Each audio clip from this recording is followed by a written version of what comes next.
A principios de los años 90 los fighting games empezarían a abundar en el mercado de los videojuegos, debido al apoyo que estos estaban recibiendo por parte del público, lo que permitió la existencia de secuelas y nuevos títulos dentro del género. En 1991 Capcom lanzaría una secuela de Street Fighter, y así muchas desarrolladoras empezarían a crear sus propias interpretaciones. Hola, yo soy Ascry King, el creador de este canal donde hablamos de videojuegos y jugamos videojuegos. Hoy en retrospectiva hablaremos de Killer Instinct, el cual es nombrado por mí y quizás por muchos de ustedes como una auténtica obra maestra audiovisual.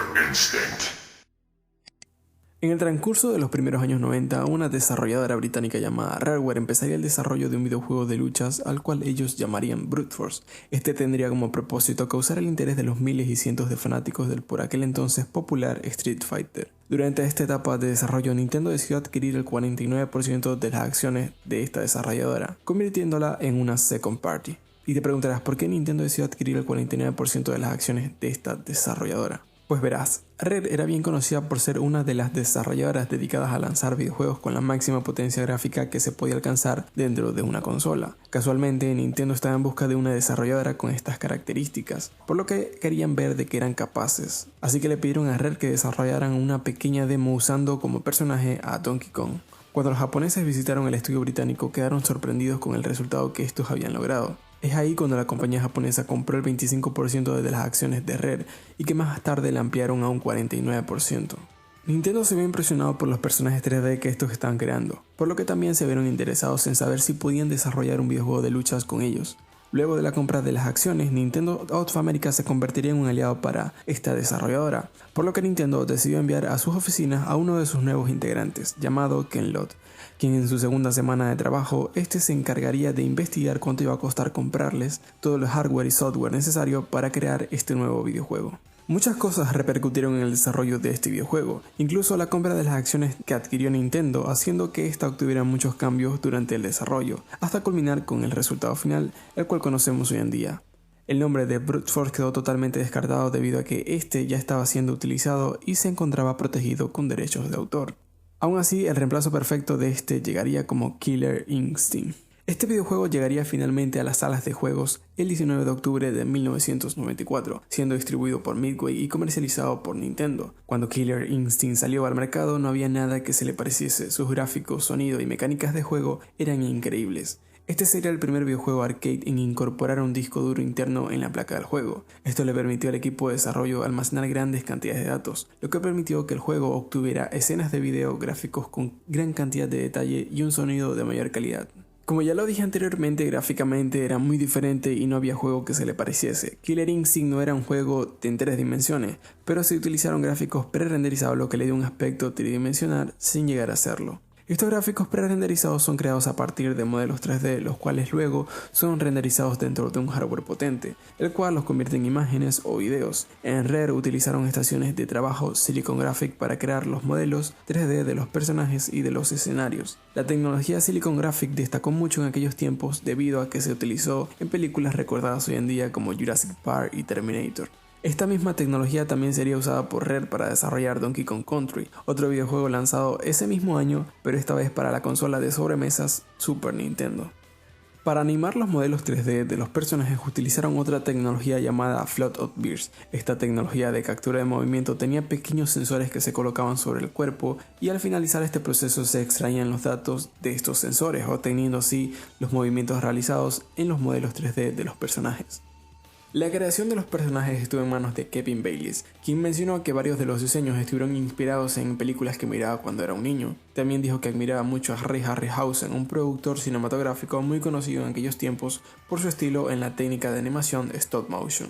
Mientras que la creación y diseño de los escenarios estuvieron a cargo de Chris Servor y Tim Stamper. Estos escenarios eran videos alojados en el disco duro, a los cuales se le agregaron rotaciones y zooms, haciendo que los combates se vieran mucho más dinámicos. Tanto los personajes como los escenarios tenían un aspecto alucinantemente hermoso. El aspecto gráfico entusiasmó a muchos jugadores, ya que se creía que era una gran demostración de las capacidades gráficas de Project Reality. Ese era el nombre con el cual se le conocía por aquel entonces a la Nintendo 64. Originalmente, Killer Instinct estaba pensado para ser lanzado en dicha consola, pero Nintendo decidió retrasar su fecha de lanzamiento, por lo que se apostó en el mercado de las salas de juegos, lo cual causó preocupación debido a que la industria de las máquinas arcades estaba cayendo en picada. Afortunadamente, Killer Instinct consiguió sobresalir sobre el resto de videojuegos, ganándose así un puesto entre los mejores videojuegos de lucha del año.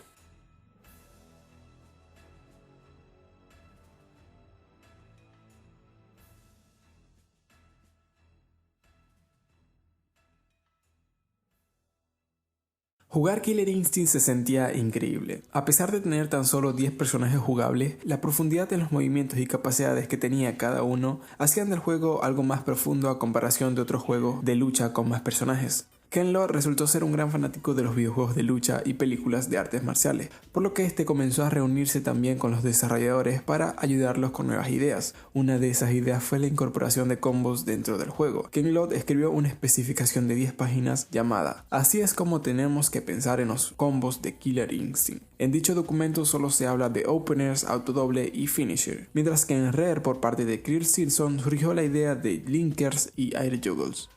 Su jugabilidad, aunque algo compleja, es muy satisfactoria una vez la terminas comprendiendo. En esta se implementó un esquema de 6 botones similar al de Street Fighter, 3 botones para realizar golpes y otros 3 botones para realizar patadas. Cada uno de estos golpes se categorizaban como golpes débiles, medios y fuertes, y que gracias a la combinación de patrones y botones podíamos realizar combos de hasta más de 12 golpes, los cuales podíamos seguir aumentando si golpeábamos al oponente mientras este caía del aire. Todos estos combos que realizamos tenían diferentes nombres, los cuales eran proclamados por Chris Sutherland, el locutor dentro del juego. Seguramente recuerda su voz, pues esta es muy difícil de olvidar. Además de los combos, también existía un movimiento conocido como Combo Breaker. Este movimiento nos permitía romper ciertos combos realizados por nuestro oponente. Para lograr ejecutar este movimiento debemos de respetar una regla parecida al juego de piedra, papel, tijera. Ejemplo, los golpes débiles rompen golpes medios, los golpes medios rompen golpes fuertes y los golpes fuertes rompen golpes débiles. Es recomendable aprenderse todos los combos de los diferentes personajes para poder realizar con éxito este movimiento. Un combo breaker exitoso otorga una chispa de encendido al final de la barra de vida, dándonos acceso a mejoras en los movimientos y poderes, además de obtener sombras en los combos que realicemos. Killer Instinct también implementaría nuevas ideas dentro del género, reemplazando las molestas pausas y reinicios de escenarios que ocurrían en cada combate. Aquí cada personaje tendría 2 barras de vida. Cuando la primera barra de vida se termina, esta se vuelve a llenar, pero esta vez de un color diferente. Se agregaron ataques finales para cada personaje como lo había hecho Mortal Kombat. Estos ataques finales eran conocidos como No Mercies, los cuales no fueron tan violentos debido a que Nintendo por aquellos tiempos era muy estricto con el contenido explícito que se mostraba en sus consolas. A pesar de esta limitación que impuso Nintendo sobre el juego, estuvieron bien logrados. Además de los No Mercy, se agregaron otros 3 ataques finales conocidos como Humiliations, los Ultimates y los Ultra Combos. Un Humiliation es un ataque final que se puede realizar cuando un personaje está moribundo. Este movimiento solo funciona si aún conservas tu primera barra de vida. Esto quiere decir que si ejecutas este movimiento con tu segunda barra de vida, este no se ejecutará, por mucho que lo intentes. A diferencia de un No Mercy, un Humiliation está destinado a avergonzar al oponente obligándolo a bailar ridículamente en lugar de brutalizarlo. Un Ultimate es un ataque final que solo puede ser realizado cuando la segunda barra de vida está por acabarse y esta empieza a parpadear. Este ataque final realiza un No Mercy entre medio de un combo.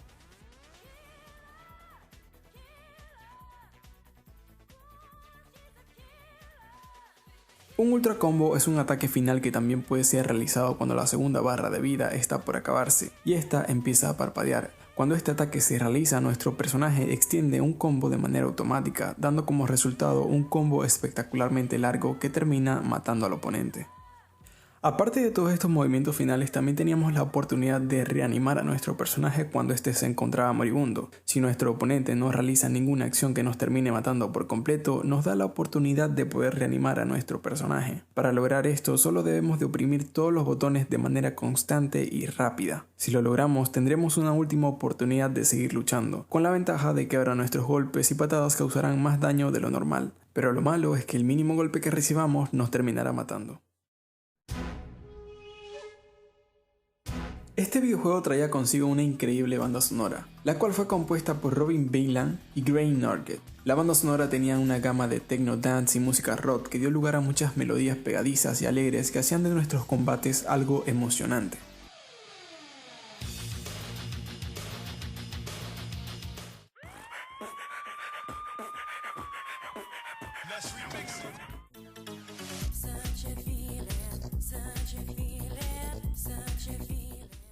La historia de este videojuego se basa en un mundo contaminado donde los gobiernos han sido reemplazados por corporaciones, siendo la más protagonista de todas la megacorporación Ultrated, la cual se dedica a crear armas de todo tipo.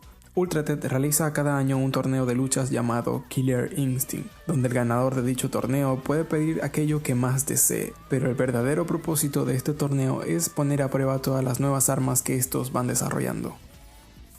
Fulgor es un prototipo de soldado cibernético desarrollado por Ultrated. Este es introducido dentro del torneo para poder probar sus habilidades de combate, para así poder realizar una posible producción en masa solo si este logra salir victorioso dentro de dicho torneo. Cinder es un ex convicto utilizado en una investigación de armas químicas realizadas por Ultrated. Dichos experimentos fallaron y convirtieron su cuerpo en una antorcha humana. Ultrated le ofrece su liberación con la condición de que éste participe en el torneo y derrote a Glacius. Glacius es un alienígena de un planeta distante que fue capturado por Ultrated, luego de este haberse estrellado en la Tierra. Ultrated quiere demostrar que estos seres son inferiores, obligándolo a participar en el torneo donde debe luchar por sobrevivir. Jago es un monje guerrero tibetano que invoca el poder del tigre para descubrir su destino. Protegido por el espíritu del tigre, Jago debe de entrar al torneo y destruir a todo aquel que tenga mal en su interior. Rictor es un velociraptor híbrido humano que ha sido creado genéticamente por Ultrated, el cual lo introduce dentro del torneo para probar sus capacidades de combate. Saberwolf es un hombre que ha sido afectado por la licantropía, una enfermedad extraña que lo ha convertido en un hombre lobo. Este decide participar en el torneo debido a la promesa de Ultrated en encontrarle una cura a su extraña enfermedad, solo si este consigue la victoria dentro del torneo. Spinal es un esqueleto que proviene de los restos de un antiguo guerrero, el cual es reanimado por una novedosa tecnología secreta que ha creado Ultrated. Sin recuerdos y sin propósito, este pelea por puro instinto. Combo es un ex campeón de pesos pesados que fue expulsado luego de filtrarse a la prensa que un cirujano de Ultrated le colocó implantes cibernéticos en sus brazos. Despojado de su título, fortuna y difamado en los medios, este decide entrar al torneo por amor al dinero. Thunder es un nativo americano armado con hachas de guerra, que ingresa al torneo para descubrir la misteriosa desaparición de su hermano ocurrida en el torneo del año anterior. Orchid es una secretaria de Ultrated, pero que en realidad es una espía encubierta que trabaja para un grupo desconocido. Esta participa en el torneo para investigar las misteriosas desapariciones que ocurren en este. El jefe final de este torneo es Idol, un antiguo señor de la guerra de dos cabezas proveniente de otra dimensión, el cual fue capturado por Ultrated y es obligado a luchar con el finalista del torneo. Este es el único personaje que carece de ataques finales, pero tiene la habilidad de regenerar su barra de vida. Cuando Killer Instinct llegó a las salas de juego se volvió increíblemente popular. Los jugadores se vieron impresionados por sus gráficos, sonidos, jugabilidad y mecánicas de juego que resultaron ser novedosas para la época. Aún así, hubieron otros que criticaron el juego por depender demasiado de la memorización de comandos y botones para realizar combos. También se criticaron los ataques finales del juego diciendo que eran imitaciones baratas de Mortal Kombat debido a que estos no mostraron un contenido gráfico exageradamente violento y sangriento. Pero como ya mencioné anteriormente, esto se debió a las políticas de Nintendo por aquel entonces. Hay que recordar que cuando el mismo Mortal Kombat llegó a las consolas de sobremesas de Nintendo, esta fue censurada. Las críticas fueron fuertes, pero aún así los fanáticos disfrutaron del juego debido a la manera en la que el juego interpretaba la brutalidad. Debido al éxito que obtuvo Killer Instinct en las salas de juego, Nintendo decidió lanzar un port del juego para la Super Nintendo. Antes de lanzarlo, promocionaron el juego en la primera E3 realizada el 11 de mayo de 1995. Ese mismo año, el 19 de agosto, Killer Instinct llegaría finalmente al hogar de muchos fanáticos. Este port venía dentro de un cartucho de color negro en lugar del típico gris donde venían la mayoría de videojuegos de la consola. Además, se tomaron la molestia de incluir un CD titulado Killer Cuts, el cual incluía toda la banda sonora del videojuego original. Evidentemente muchas funciones se modificaron y otras se eliminaron por completo. Los sprites de los personajes se hicieron más pequeños, las escenas de video se reemplazaron por imágenes fijas, las sombras se eliminaron, las voces de los personajes se redujeron, las cámaras rotativa y zooms fueron reemplazados por una cámara fija 2D, la banda sonora tuvo que ser modificada, pero aún así Rare logró aprovechar funciones como el modo 7 que traía la Super Nintendo, mantuvieron el sistema de juego intacto y agregaron modos multijugador adicionales, además de un modo entrenamiento para expandir la experiencia de juego. A pesar de la versión reducida que los jugadores recibieron para la Super Nintendo, Killer Instinct resultó ser un éxito, tanto así que el 19 de noviembre de 1995, Rare y Nintendo lanzarían otro port del juego, esta vez para la Game Boy, y como era obvio, el juego se alteraría aún más debido a las limitaciones de este sistema, tanto así que tuvieron que eliminarse a dos personajes, a Cinder y a Rictor, y debido a los controles de este sistema bastante limitado, el juego sufrió grandes alteraciones en su sistema de juego. La versión de Game Boy no fue bien recibida entre los fanáticos, pero aún así Nintendo consideró a Killer Instinct un increíble éxito luego de haber salido en las salas de juego. No pasaría mucho tiempo para que los fanáticos quisieran más de esta franquicia, por lo que Rare rápidamente comenzó a trabajar en una nueva continuación de su nuevo y popular juego de luchas. Pero bueno, eso ya es otra historia.